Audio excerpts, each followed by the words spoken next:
de mon message est un sacrifice d'adoration. Un sacrifice d'adoration. Je crois que Dieu veut nous emmener plus loin. Et je prie que, à travers sa parole ce matin, il vienne nous révéler son cœur encore un peu plus. Qu'il vienne faire descendre des racines encore un peu plus dans nos vies. Quelqu'un dit Amen. Amen. Je crois que nous avons besoin, j'ai besoin pour ma vie, de grandir dans une vie qui apprend toujours plus ce que c'est qu'un sacrifice d'adoration.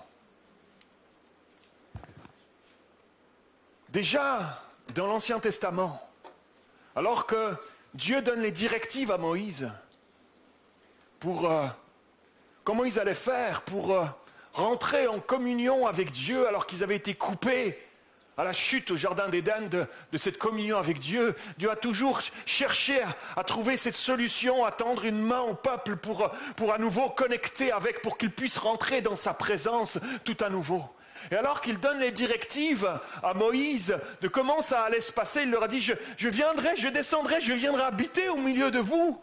Je viendrai, mais il y aura une manière de le faire parce que je suis tellement saint face à votre péché, face à vos manquements, face à tout ça. Il va y avoir un protocole pour rentrer dans ma présence. Et Dieu a donné des directives à Moïse. Dieu a donné des directives, il a dit, je vais venir dans le lieu très saint, il va y avoir un voile, je vais venir m'asseoir sur l'arche, entre les chérubins, je vais m'asseoir sur le caporette, la couverture des péchés, je vais venir m'asseoir là.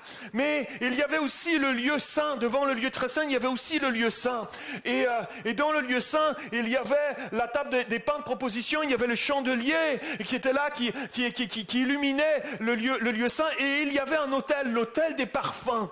Et Dieu va donner des directives, on trouve ça dans le livre de Lévitique. Dieu va donner des directives à Moïse pour savoir comment faire monter un parfum sur cet autel. Il était fait de bois d'acacia recouvert d'or, il avait des cornes autour de cet autel, et il fallait mettre un mélange, et Dieu va donner même la recette de ce mélange à Moïse. Dieu va donner la recette de ce mélange à Moïse, qui était un mélange de différents aromates, 4-5 aromates différents avec des proportions bien précises, et il va lui dire, c'est ça que tu vas offrir sur l'autel des parfums, ce mélange-là sera uniquement pour moi. Tu donneras pas la recette, il faudra pas que vous le fassiez pour chez vous à la maison. Le même arrangement de parfums, là, les mêmes aromates, le même dosage. Vous ferez pas ça chez vous à la maison pour faire une bonne odeur dans votre petite tente, etc. Pour diffuser une bonne odeur chez vous. Non, c'est uniquement pour moi ce parfum. Et Dieu dit à Moïse, vous allez mettre ce mélange de parfums le matin, le soir. Il faudra que ça brûle en permanence, de manière perpétuelle, va-t-il dire à Moïse. Un parfum qui monte vers Dieu de manière perpétuelle. Dieu avait déjà donné des directives pour que ça puisse monter de manière perpétuelle devant lui. Alors, un sacrifice d'adoration ce matin. J'aimerais vous emmener dans un texte qui se trouve dans l'évangile de Jean chapitre 12. Jean chapitre 12, verset 1. Le texte dira ceci, 6 jours avant la Pâque, on est quelques jours avant la fameuse Pâque, Jésus arriva à Béthanie, où était Lazare qu'il avait ressuscité des morts. Là, on lui fit un souper. Marthe servait et Lazare était un de ceux qui se trouvaient à table avec lui. Imaginez-vous la scène.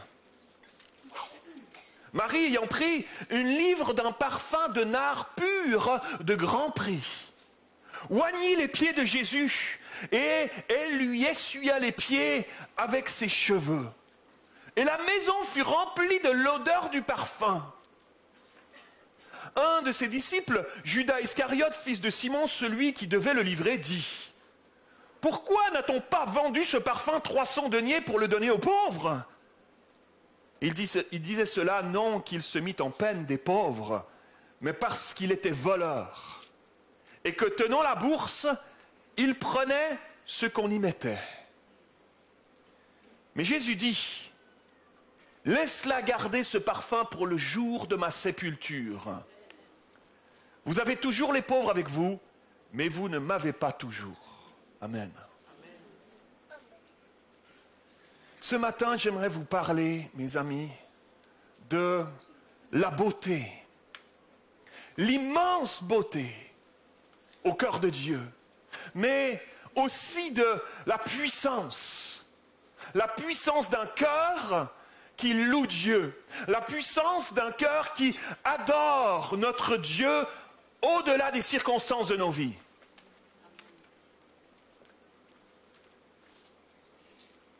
Je vais le répéter, surtout la fin. Au-delà des circonstances de nos vies.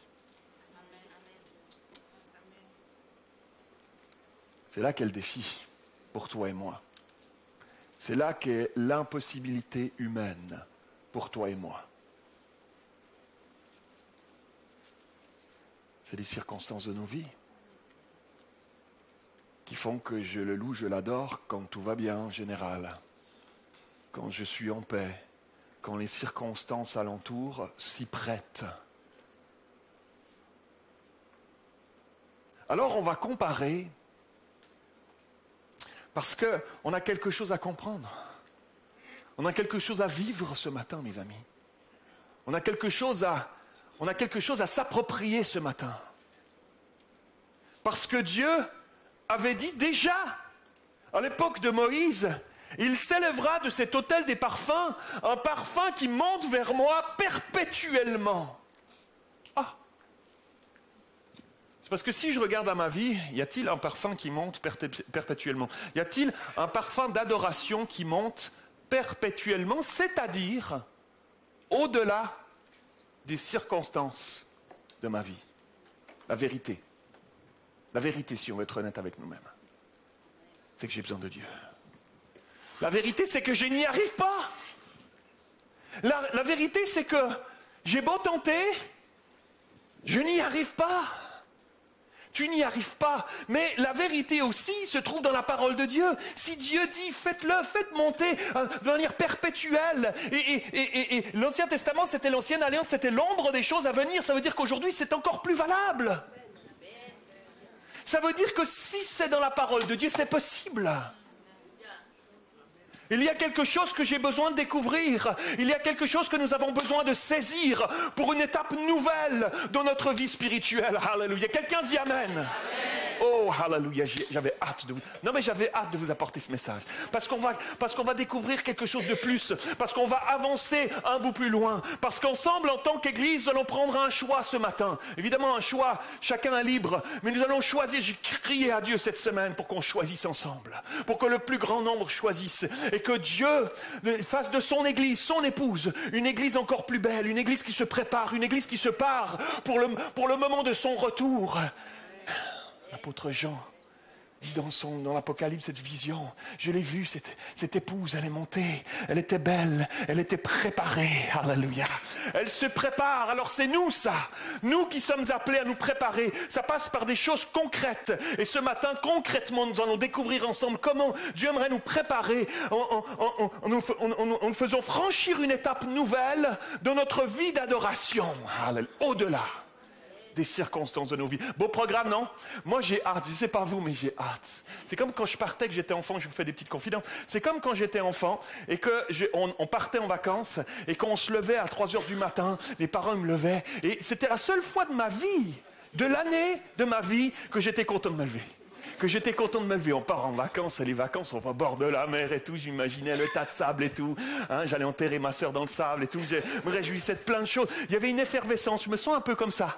Je me sens un peu comme, pas que je vous ai enterré dans le sable, mais je me sens un peu comme ça ce matin. Il y a quelque chose de si précieux qu'on va découvrir ensemble dans la parole de Dieu. C'est parti? Hein? Amen. Amen. C'est pas grave, il n'y en a que 3 qui me suivent, mais les autres, vous allez embarquer en cours de route. Avez-vous remarqué que je n'ai pas choisi...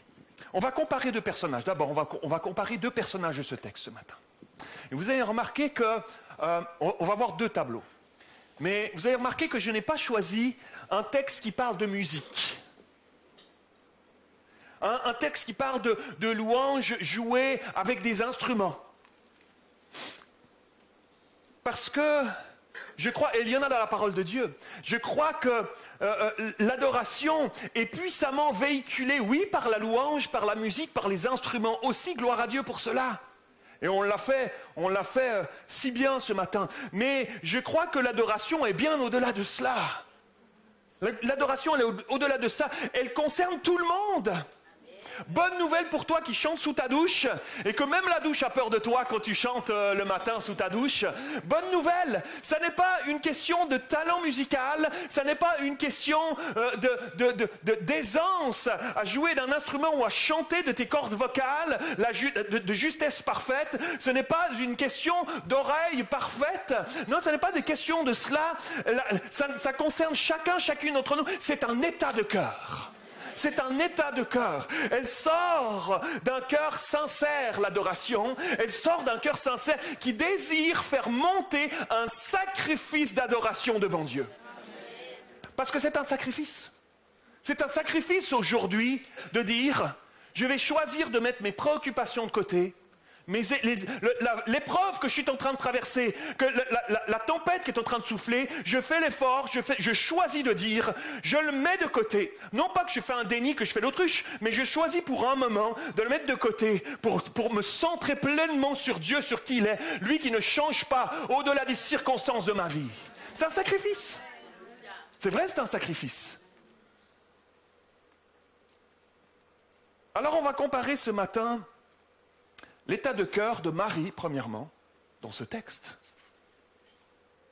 et l'état de cœur de Judas, dans ce texte. On voit clairement dans ce texte, et on va regarder ces deux tableaux, on voit clairement dans ce texte, d'un côté, Marie qui donne tout, et de l'autre côté, sur l'autre tableau, on voit un Judas qui garde tout. Alors, on va se pencher sur ces deux tableaux. Premièrement, on va regarder à Marie. Marie, une adoration qui donne. Marie, une adoration qui donne. On n'a pas beaucoup de détails sur la vie et la vie passée de Marie. On sait qu'elle vivait avec sa sœur Marthe, qu'elle vivait aussi avec son frère Lazare à Béthanie. C'est une ville, Béthanie, qui était en périphérie de Jérusalem, pas loin de Jérusalem, et elle habitait là. On sait qu'elle avait perdu ses parents, et on sait qu'elle n'avait pas de mari. Était-elle célibataire? Était-elle veuve? Le texte ne nous le dit pas, mais on sait qu'elle n'avait pas de mari. Et elle était plutôt d'un naturel contemplative, Marie. Elle était plutôt d'un naturel calme. Elle était plutôt d'un naturel à l'écoute. Et toute sa maison avait vécu, rappelez-vous, un immense miracle lorsque Jésus va ressusciter son frère Lazare. Lazare qui était décédé depuis 4 jours et que Jésus vient à leur rencontre uniquement au bout de 4 jours. Et nous savons qu'au bout de 4 jours, il y a vraiment plus beaucoup d'espoir. Il n'y en a plus du tout au bout de 4 jours. On sait que le climat dans ces pays du Moyen-Orient, la chaleur, etc., fait qu'au bout de 4 jours, le corps est déjà en train de se décomposer. Donc à ce moment-là, c'était déjà... Et ils ont vécu un miracle. Rappelez-vous, Jésus qui arrive, et puis il dit, Lazare sort. Et Lazare sort du tombeau vivant. Il a des bandelettes qui sont comme ça, il l'avait embaumé. Et il sort là, vivant. Et incroyable miracle dans cette maison de Marie. C'était son frère, Marie. Et on sait aussi que Jésus avait un amour particulier pour cette famille. Jésus, rappelez-vous, va pleurer lorsqu'il va apprendre la mort de Lazare et qu'il va voir Marie pleurer, Marie sangloter à la mort de son frère. Il voit ça le touche, ça l'émeut. Alors il voit Marie qui pleure, qui sanglote. L'émotion de Marie, la souffrance de Marie lui fait monter lui-même des larmes, il se met à pleurer. Alors imaginez-vous la scène ce jour-là. Il y a quelque chose d'incroyable, d'extraordinaire dans cette scène. On est à quelques jours de la Pâque, à 6 jours de la Pâque, nous dit le texte. Et l'imminence de la mort de Jésus approche. Et il monte à Béthanie avec ses disciples. Ils sont là, toute la gang, toute l'équipe, les disciples qui sont là. Il monte et il va participer à un repas en son honneur. Il va souper, nous dit le texte, le soir.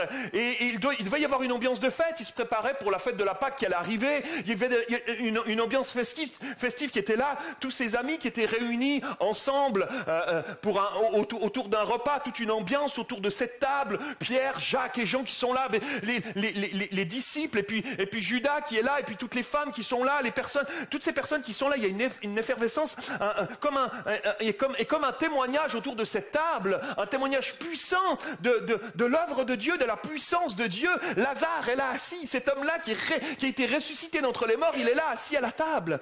Et waouh, c'est absolument extraordinaire cette scène. Et Marc 14, le même récit dans l'évangile de Marc 14 nous précise qu'ils étaient dans la maison de Simon le lépreux. Ils étaient dans la maison de Simon le lépreux. Wouh, un témoignage de plus. Autour de cette table, il y avait aussi un homme qui avait été guéri de sa lèpre. Là, autour de cette table. Waouh, imaginez-vous, c'est extraordinaire. Tous ensemble autour de ce repas. Et là, au milieu de ce contexte-là, va se produire une scène qui sort de l'ordinaire. Une scène qui sort de l'ordinaire pour nous aujourd'hui, parce que c'est pas courant, un vase d'albâtre, du parfum, etc. Du parfum, oui, mais ce vase, la manière dont ça s'est passé, c'est pas très ordinaire pour nous aujourd'hui, mais pour les gens de l'époque non plus. Ce qui s'est passé pour les gens de l'époque non plus, ça n'était pas quelque chose de courant. Dans cette ambiance, dans cette effervescence qui est là, alors que tout le monde est en train de manger, se réjouit de passer ce moment ensemble, au milieu de tout ça, Marie se lève. Marie se lève et elle va chercher un vase d'albâtre, nous dit la parole de Dieu. Un vase d'albâtre, et elle s'approche de Jésus. Elle s'approche avec ce vase. Elle s'approche au milieu de tout ce contexte de ce repas. Elle s'approche de Jésus avec ce vase d'albâtre. Et ce vase était rempli, nous dit la parole de Dieu, d'un parfum qui s'appelait du nard. Le parfum, ce nard, nous dit la parole de Dieu, c'était un parfum particulier, d'un mélange particulier. Et le texte nous précise que c'était du nard pur de grand prix. Ah. Quand même. Déjà, s'il précise qu'il est pur, c'est qu'il devait certainement y avoir qui traînait un peu des mauvaises copies. Tu vois, parce que des fois, tu peux acheter des trucs sur des marchés, ça a la marque, mais ça, tu vois, c'est un peu une espèce de mélange, je ne sais pas trop. Il devait y en avoir des mélanges un peu pas purs. Mais là, celui-là, il est précisé qu'il était pur. Mais il est précisé aussi que c'était un nard pur de grand prix. De grand prix. Le nard, c'était une plante rare qui était importé d'Inde, déjà à l'époque. Donc ça n'était pas, c'était pas quelque chose de courant, c'était pas quelque chose qui poussait en Israël à cette époque-là. Ils devaient l'importer de loin. À cette époque-là, on n'allait pas dire, mais écoutez, il me manque un peu de nard aujourd'hui, je vais prendre un petit vol pour New Delhi, et puis je vais aller chercher un peu de nard. Non, c'était loin. C'est pour ça que ça donnait une valeur incroyable à ce parfum. Il était importé d'Inde et on en faisait une huile parfumée. Mais une huile parfumée, quand il était pur, c'était une huile un puissant parfum. C'était un puissant parfum. Tu le mettais, c'était pas juste comme certains parfums aujourd'hui, tu le mets, ça dure un certain temps. Ça dure ceux qui veulent faire une bonne pub de leur parfum, ils te disent ça dure 24 heures. Certains me disent ça dure 48 heures. En même temps,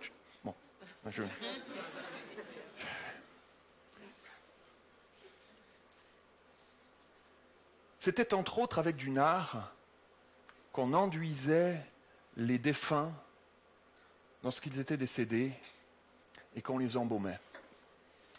Donc, ce parfum-là était un puissant parfum. Parce qu'effectivement, dans le climat de l'époque, on n'avait pas de chambre réfrigérée pour mettre les corps des défunts. Et donc, il fallait trouver un moyen pour qu'on ait le temps de préparer les funérailles, qu'on ait le temps de faire toutes les cérémonies autour de tout ça, ça prenait des jours. Et donc ils avaient trouvé ces solutions-là pour couvrir l'odeur qui était puissante d'un corps en décomposition. Est-ce que, excusez-moi, on parle de ces choses-là. Et c'est pour ça que ce nard était un puissant parfum qui couvrait l'odeur de corps en décomposition. Et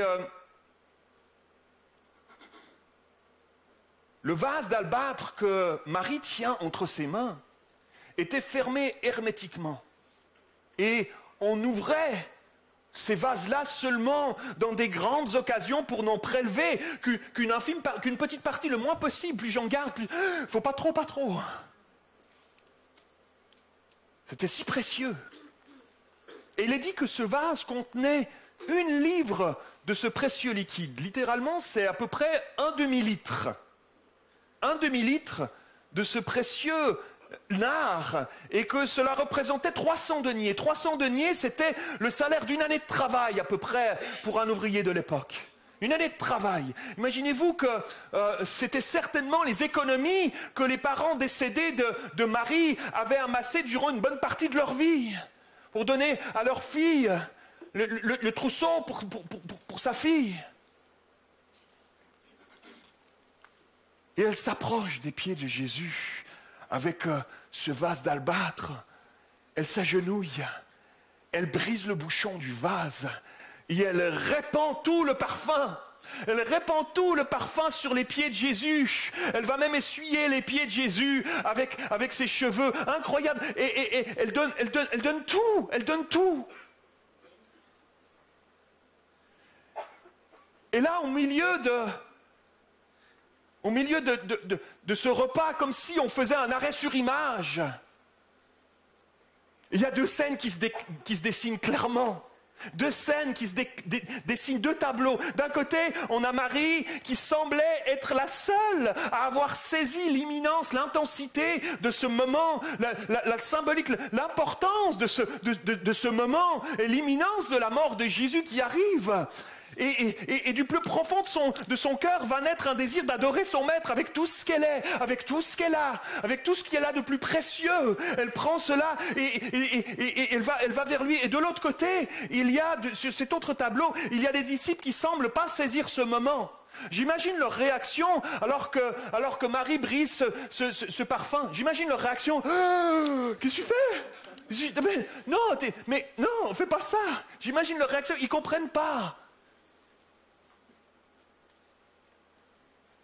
Ils ne comprennent pas le chemin par lequel le Fils de Dieu doit passer, qu'il doit les quitter selon sa promesse. Jésus leur en avait parlé à plusieurs reprises, même à un moment donné, Pierre il dit « Wow, doucement, ne dis pas tout ça, calmos, calmos. » Jésus dit « Arrière de moi, Satan. » Il ne traite pas Pierre de Satan, mais il voit que l'œuvre de l'ennemi essaye de le détourner du plan de Dieu pour sa vie. Ils ne comprennent pas, ils ne saisissent pas qu'il doit passer par là, selon la promesse, selon la prophétie, selon le plan éternel du Père. Il les avait avertis qu'ils devraient souffrir, qu'ils devraient être crucifiés. Mais on dirait qu'ils ne saisissent pas cela. Et Judas à leur tête, à ce moment-là, va intervenir. Alors que Marie brise le bouchon de ce vase et verse son parfum de grand prix en sacrifice d'adoration devant Jésus. Je sacrifie ce que j'ai de plus cher. Ils ne comprennent pas, ils sont là. Tu fais pas ça. Mais non, qu'est-ce que tu fais? Et le texte nous dit, Judas va s'indigner devant un si grand sacrifice et les disciples avec lui.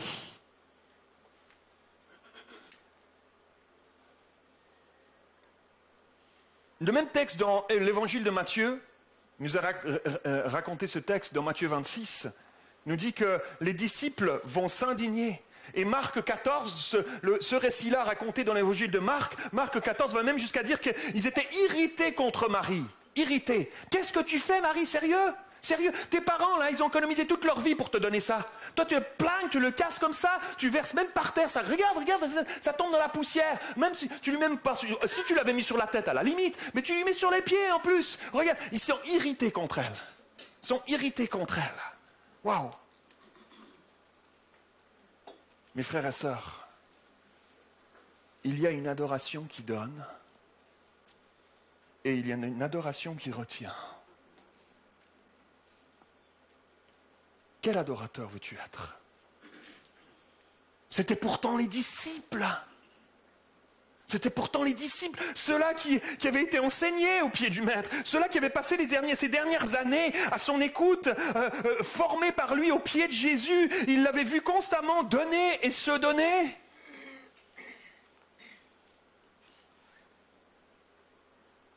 on a ces deux tableaux devant nous. Marie qui donne tout, et Judas qui garde égoïstement.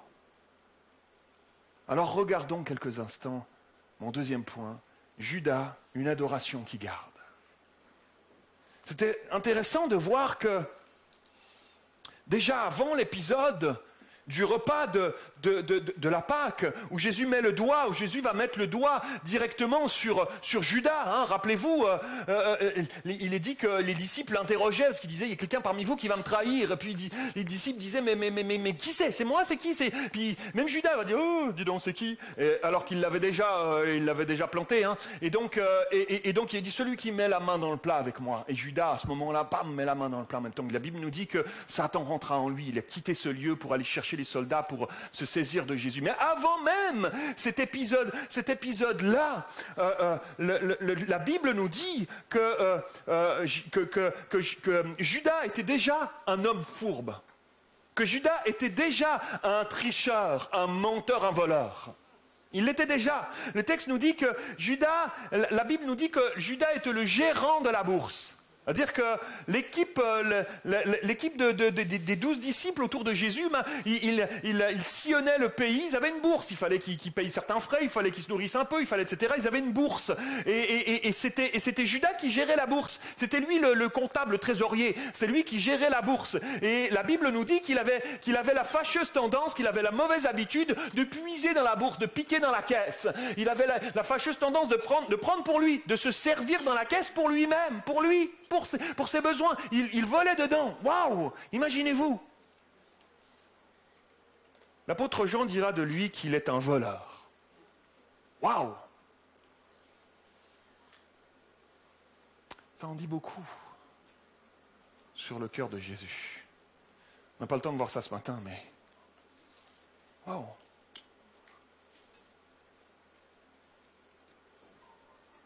Il a pris dans son équipe un gars qui volait.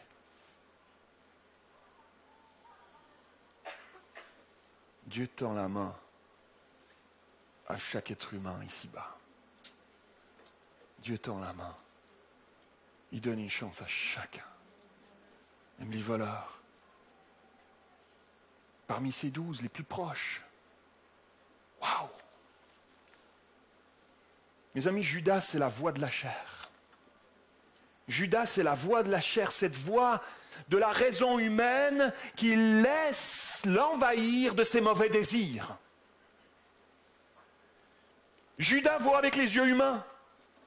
Il regarde avec les yeux de la chair. Il voit la perte de ce prix qu'on aurait pu mettre, qu'on aurait pu, selon ses dires, qu'on aurait pu vendre et qu'on aurait pu donner aux pauvres. Tu parles, mon œil. Donner aux pauvres. Le texte nous dit lui-même que ce n'est pas du tout pour les pauvres, hein, c'est pas du tout aux pauvres qu'il pensait. Il pensait à sa petite poche, clac, je peux mettre ça dans ma poche. C'était ça qu'il voyait, lui. Il s'est dit non, tout cet argent, lui qui avait pris l'habitude de... Hein, peut-être qu'il n'en avait pas assez dans la bourse, là, il voyait peut-être l'opportunité de gravir un échelon. Moi, quelqu'un de plus riche, waouh, les économies d'une vie d'un monsieur, une madame, là, que je pourrais... Clac. Il était attiré avidement, intéressé par l'appât du gain, de l'argent, des biens de ce monde. Il s'était habitué. C'est fou ça. Que le Seigneur nous garde, mes amis. Nous vivons dans un monde où on est tellement poussé, tellement influencé à la consommation, à essayer d'avoir plus. Et si j'arrive pas à avoir plus, je vais trouver des moyens d'avoir plus. Parfois c'est illicite, mais parfois même licite, il n'y a pas de souci, on va trouver des moyens. Et on est à la course après plein de choses. Dans notre ville de Paris, on est à la course après plein de choses. La course de la réussite, la course des diplômes, la course de plus, toujours plus, la course du prestige, la course plus j'en ai, mieux j'ai l'impression, et ça s'insinue de notre pensée à nous, cette pensée du monde, j'ai l'impression que plus j'en aurais, plus je serais heureux. Comprenez-moi bien, il n'y a pas de souci à chercher à avoir un bon job, il n'y a pas de souci à faire des bonnes études, il n'y a pas de souci à toutes ces choses-là. La question c'est, quelle priorité j'ai dans ma vie. La question, c'est comment je gère ces choses-là. La question, c'est est-ce que Dieu a une priorité dans mon cœur. La question, c'est est-ce que mon adoration, elle est pleinement pour lui ou finalement elle est pour d'autres choses un peu dans ma vie quand même. Vraie question pour toi et moi, mon frère. Vrai enjeu pour l'Église d'aujourd'hui dans ce monde, mon frère, ma sœur. Judas était habitué à la présence de Jésus. Il n'était plus impressionné par lui. C'était devenu la routine. Quand on se met à piquer dans la caisse, la conscience, on l'a éteint quelque part. On pique dans la caisse du Fils de Dieu. Waouh! Et du coup, son intérêt, naturellement, c'est normal, quand on choisit de fermer certaines écoutilles, pour ne plus entendre la voix de Dieu qui nous dit « Attention, attention, là tu glisses. Attention, attention, tu es en train de mettre la main là où il ne faudrait pas. Attention, tu te tiens avec, tu ne devrais pas. Attention, tu tiens des propos que tu devrais... Attention, etc. » Quand on ferme ces écoutilles-là, alors tout à coup, il y a quelque chose qui prend place en nous. Il y a quelque chose qui prend place en nous. Il y a comme une habitude, il y a un cœur qui se tourne vers d'autres intérêts tout à coup.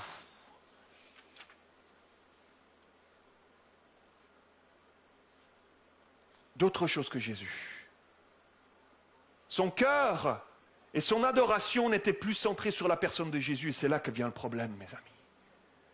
Le problème démarre lorsqu'on commence à s'habituer à la présence de Jésus, mes amis. Mes amis, que nous ne nous habituons jamais à la présence de Jésus.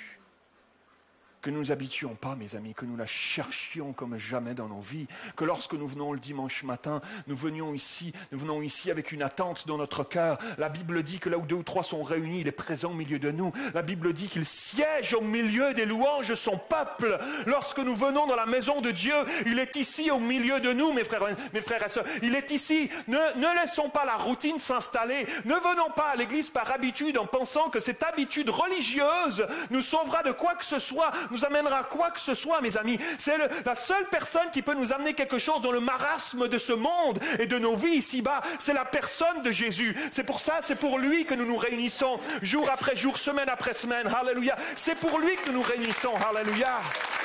Lui et uniquement lui. C'est pour ça que nous prenons la Sainte Seine et qu'il a dit « Faites ceci en mémoire de moi. Mangez ce pain, buvez ce vin. À chaque fois, vous rappellerez le prix que j'ai payé. Le prix si immense, qu'il ne soit pas en vain ce prix-là. Et que vous en rappeliez encore 2023 ans plus tard. Que vous en rappeliez encore. Ma présence est sainte et vous êtes appelés à avoir une vie qui grandit dans la sanctification. Gloire à Dieu.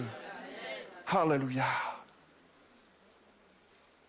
Seigneur, nous voulons être une église qui n'est pas blasée, habituée, dans un ronron chrétien, spirituel, religieux, à venir le dimanche sans capter, sans chercher, avec crainte et tremblement, à venir devant toi dans ta présence sainte, Seigneur Jésus, pour que tu viennes transformer nos vies, pour que nous puissions te ressembler et que l'église brille de Jésus dans ce monde de ténèbres aujourd'hui. Alléluia. Oh, alléluia. Posons-nous la question ce matin, mes amis. Qu'est-ce que j'adore dans ma vie? Quelle est la source de mon adoration? Vers qui est-elle tournée? À quelle source est-ce que je vais m'abreuver? Un pasteur a dit ceci un jour, je trouvais ça intéressant. Un pasteur a dit ceci un jour, mais pas de moi. Un pasteur a dit, laissez-moi passer une semaine avec vous, et je vous dirai qui vous adorez précisément. Ah. J'ai trouvé ça intéressant. Donc cette semaine, je vais passer une semaine chez quelqu'un parmi vous. Je me suis dit, tiens, vais-je faire ça? J'ai trouvé ça intéressant. Parce que c'est vrai qu'on est les champions du monde. Hein, on est en famille, on est les champions du monde pour mettre des masques. Le dimanche matin, je mets mon masque du chrétien évangélique. Hein? Alléluia. On a les codes, on a le langage, on a le patois de Canaan.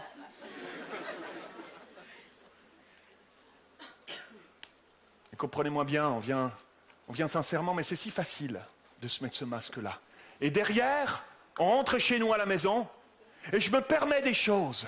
Je ferme certaines écoutilles. Je ferme, Seigneur, ferme les yeux. Là, j'ai 2-3 trucs à faire. Là, ferme les yeux. Il y a 2-3 trucs, ça va pas trop te plaire. Et on pratique des choses. On se permet d'avoir un peu une double vie. Il y a quelque chose derrière, il y a quelqu'un d'autre derrière le masque. Les anglophones disent double-minded. Quelqu'un qui a double face comme ça, qui a un double esprit, qui pense qu'il peut pratiquer des choses de côté. Mais Dieu voit tout. Et Dieu regarde à ce qui monte vers lui de l'autel de parfum de nos vies. Il regarde à ce qui monte vers lui de nos vies. Chaque jour. Il le sait. Ça monte et ça a une odeur. Ça a une odeur. Quelle odeur est-ce que cela? Quelle odeur est-ce que cela? De quoi sommes-nous remplis? Il y a de toute façon une adoration qui monte vers lui. De toute façon. L'homme a été créé pour adorer.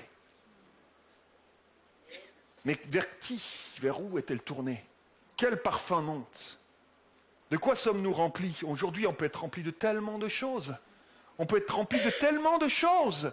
De nos écrans, des réseaux sociaux. Mais tellement de temps est passé là-dessus. Je suis sûr qu'il y en a parmi vous, vous n'osez même pas regarder comment on dit. Il y a un temps d'écran, tu peux regarder, il y a un truc qui te dit le temps d'écran. Il y en a certains, vous ne regardez même plus le temps d'écran parce que vous savez quand vous le regardez, ça amène la culpabilité. Tu le sais, tu te dis, oh, wow, 4 heures. Waouh, combien d'heures cette semaine? Combien d'heures hier? Waouh. J'aimerais vous dire, mes amis, le temps est compté. Mes frères et sœurs, on parle, vous êtes des enfants de Dieu, nous parlons des vraies choses. Le temps est compté. Il faut qu'on rachète le temps, nous dit la parole de Dieu, mes amis. Les temps sont difficiles. Jésus revient bientôt, mes amis. À quoi consacrons-nous notre temps? À quoi choisirons-nous de consacrer notre temps dans les temps qui viendront? On peut te dire toutes sortes d'excuses, pasteur, j'ai du travail, le travail me prend tellement, etc. On peut trouver toutes sortes d'excuses. Et oui, c'est vrai. Mais à qui consacrons-nous une priorité de nos temps? Est-ce que c'est une priorité? Il y en a plein ici. On se parle en famille, je vous aime. Hein. Il y en a un certain nombre ici, vous avez même arrêté de prier. Vous avez arrêté de prier. Et vous avez plein d'excuses pour vous déculpabiliser. Et Dieu est ici ce matin, et il ne veut pas te culpabiliser. Ce n'est pas un Dieu culpabilisateur, c'est un Dieu juste, plein d'amour, mais c'est un Dieu juste. Et il met le doigt sur des choses dans nos vies parce qu'il nous aime trop pour nous laisser comme ça. Et là, vous êtes ici, vous avez arrêté de prier, parce que vous avez plein d'excuses. J'ai pas le temps, mais si tu savais, pasteur Mathieu. La famille, le travail, les machins, les leçons, etc. Puis les obligations, puis les choses. J'en ai tous moi aussi. À un moment donné, il y a un choix qui dit c'est où, ça va être où ma priorité? Ça va être où ma priorité parce que je ne peux pas professer de ma bouche Dieu est mon tout, mon essentiel. Chanter, Seigneur, je mets mon masque, alléluia, Seigneur, tu es mon tout, mon essentiel, Seigneur, etc. Et puis derrière, j'enlève le masque et je fais d'autres choses, mes amis. Dieu voit tout. Dieu aimerait amener une sainteté dans sa maison. Il regarde nos vies, il voit tout ce matin. Ou est-ce que, allons-nous être vrais devant lui comme Marie qui est venue puis qui a tout dit? Seigneur, tu connais tout de moi. Je regarde là, racle, je donne tout. Peu importe ce que les gens vont penser de moi, je m'en fiche de ce que les gens vont penser de moi. Je me détache les cheveux même s'il faut. Ça se faisait pas, c'était qu'en présence d'un mari qu'on faisait ça. Elle se détache les cheveux, elle essuie les cheveux, elle essuie les pieds de Jésus avec ses cheveux. Il devait être tout gras, il y avait plein de nards, plein de tout ça. C'est pas grave, qu'est-ce que les gens vont penser? Les disciples sont indignés. Qu'est-ce que tu fais? Pourquoi c'est pas grave, je donne tout. Est-ce qu'on va choisir dans nos vies, dans ces temps qui sont comptés où Jésus revient bientôt, de dire Seigneur, je choisirai de mettre mon temps en priorité pour toi, Seigneur Jésus. Alors vous dites, mais comment on fait, pasteur Mathieu? J'aimerais te dire, toi qui ne pries plus. Commence petit. Pasteur Mathieu, mais moi je vais voir grand. Oui, c'est bien. C'est justement parce que tu vois trop grand que tu n'arrives pas à prier.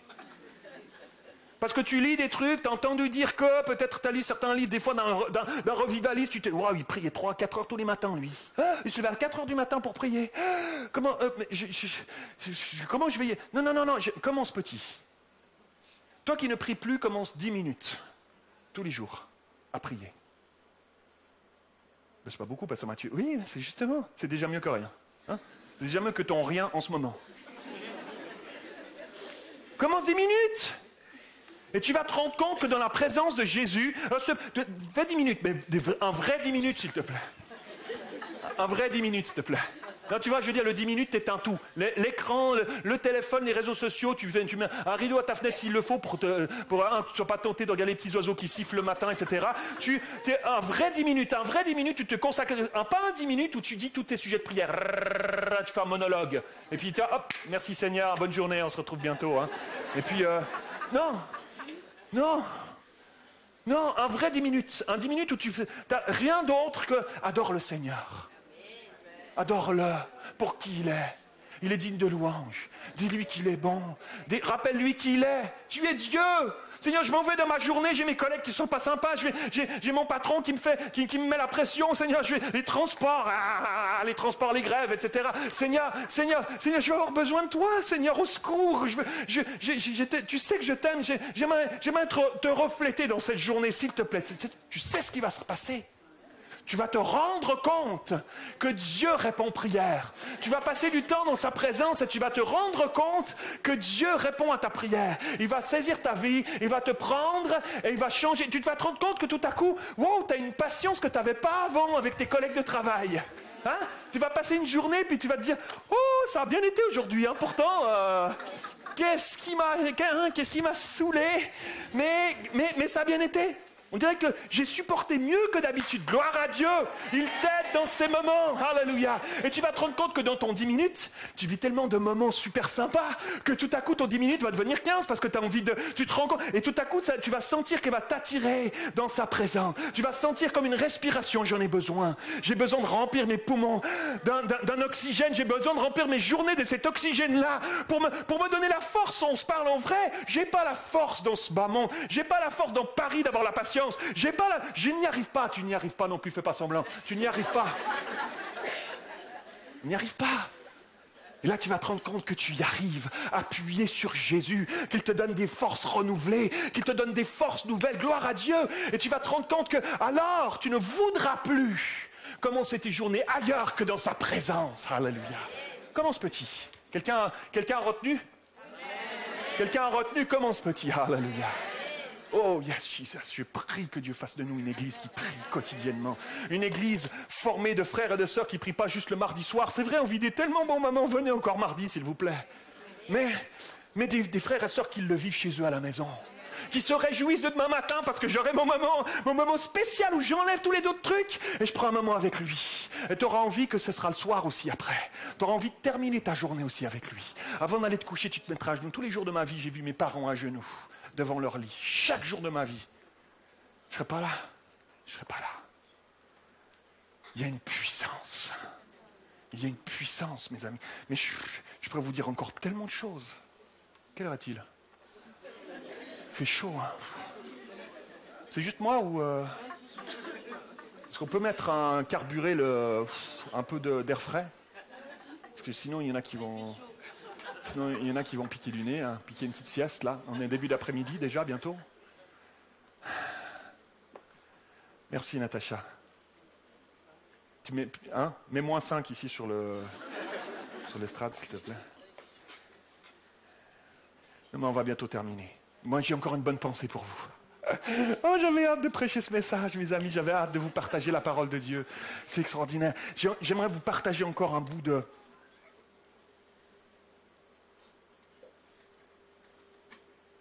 Ne vous inquiétez pas, je suis avec vous. Je suis en train de regarder où je tranche dans mes notes et tout ça en ce moment.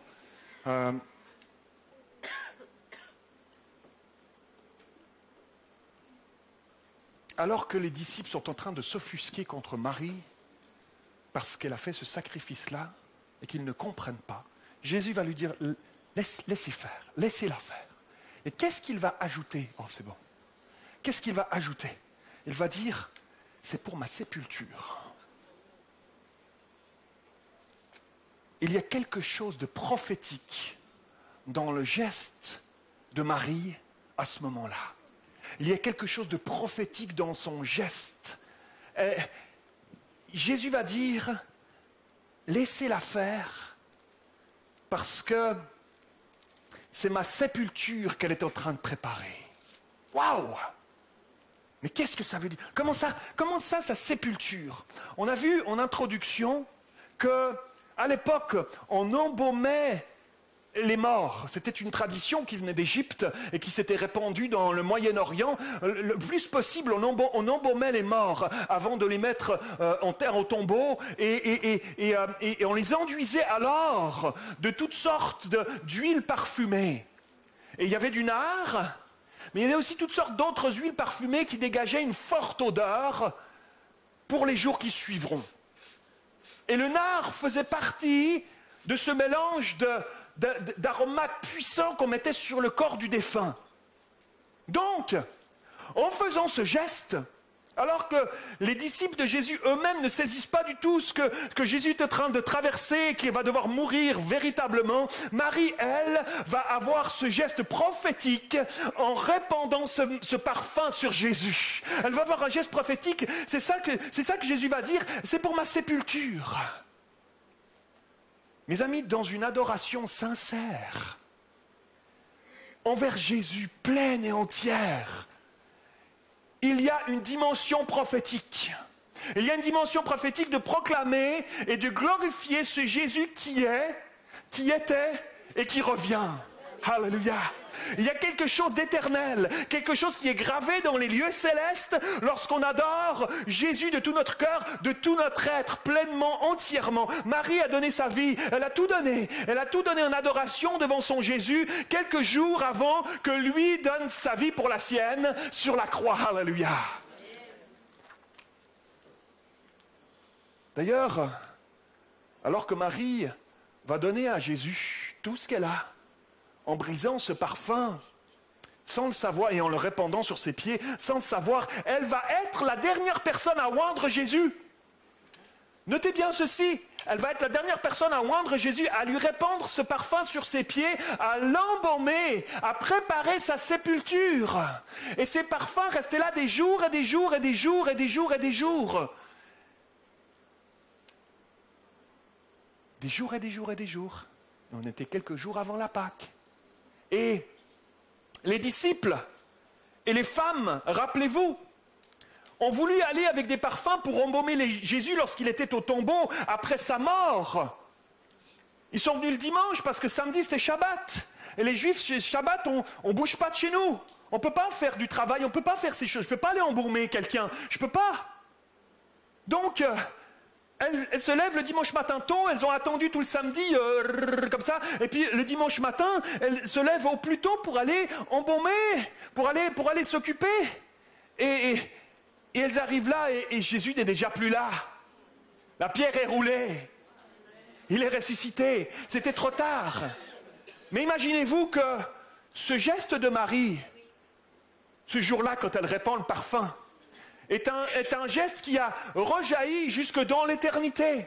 Imaginez-vous, alors que ce parfum restait des jours et des jours, tu ne pouvais pas t'en débarrasser comme ça. Il était tellement si puissant, si fort, ce parfum. Imaginez-vous que quelques jours plus tard, alors que Jésus est en train de monter à Golgotha et qu'il a cette croix sur le dos et qu'il a cette couronne d'épines sur la tête, il est en train de marcher sur cette Via Dolorosa, ce chemin de la souffrance vers Golgotha. Et il y a un parfum qui monte de ses pieds. C'est le parfum d'une adoration de Marie qui était là et qui embaumait encore l'endroit parce que ce parfum était puissant. Imaginez-vous ça, c'est pas extraordinaire?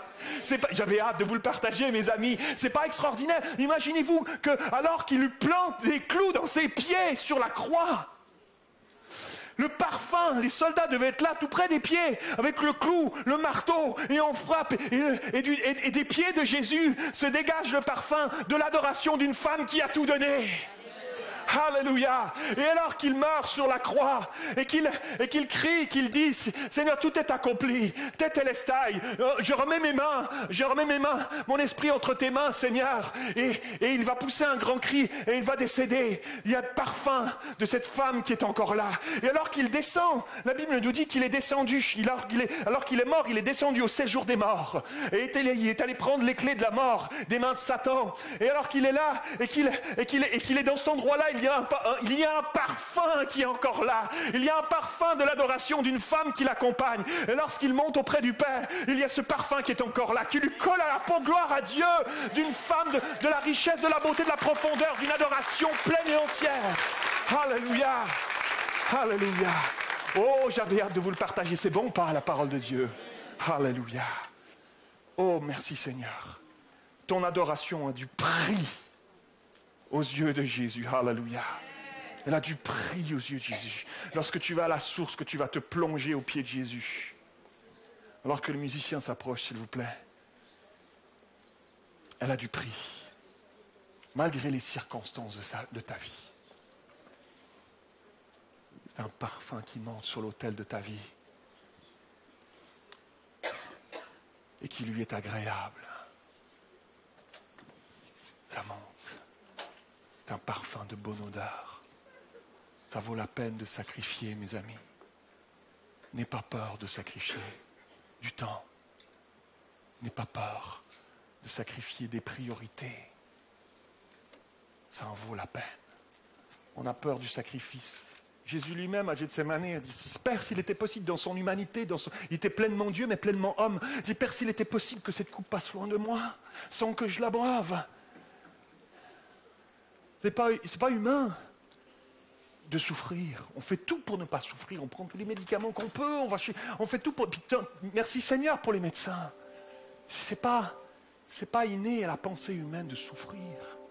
Mais j'aimerais vous dire, le sacrifice que Dieu s'attend de nous, n'en ayons pas peur. Ça fait pas mal.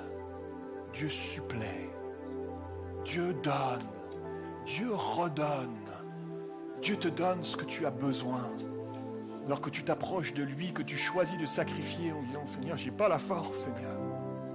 Seigneur, j'ai pas l'énergie, mon mari est parti. Seigneur, j'ai pas l'énergie, mes enfants, ils prennent tellement d'énergie, se rebellent, je sais plus comment faire, l'éducation, Seigneur, j'ai pas l'énergie. Seigneur, si tu, vas-y, mets ces choses-là et vas-y, jette-toi. Le roi David avait un réflexe que j'aime tellement qui m'inspire, il se jetait aux pieds de Jésus dès qu'il y avait quelque chose qui n'allait pas. Quand Nathan lui a dit, c'est toi cet homme, alors qu'il avait tué un homme, qu'il avait trompé sa femme, il avait trompé avec cette femme, et il s'est jeté aux pieds de Jésus. Il a dit, on voit des psaumes, il déchire ça, Seigneur, pardon, Seigneur, ne me retire pas ton Saint-Esprit, rends-moi la joie que donne ton salut. Il se jette aux pieds de Jésus, fais-le encore. La seule chose dont nous avons besoin, on le trouvera toujours dans sa présence, on le trouvera toujours dans sa personne, toujours. Faisons monter une adoration dans nos vies, même si elles ne sont pas parfaites. Allons encore dans sa présence. Est-ce qu'on va le faire, mes frères et sœurs? Est-ce qu'on va le faire, mes frères et sœurs? Alléluia. Alléluia. Levons-nous ensemble, mes amis.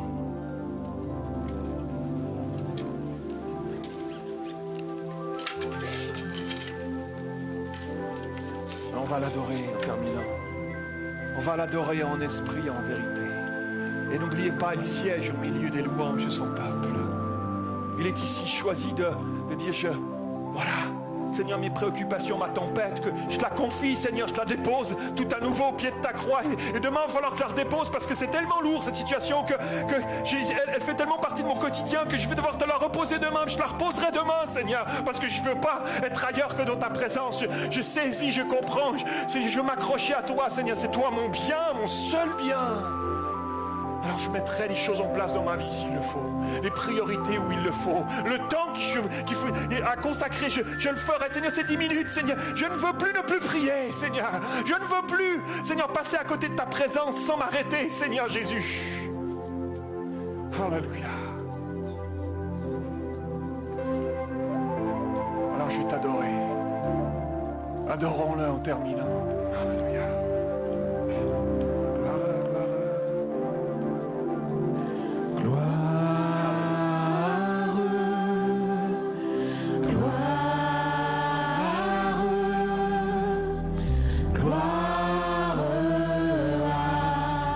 L'agneau.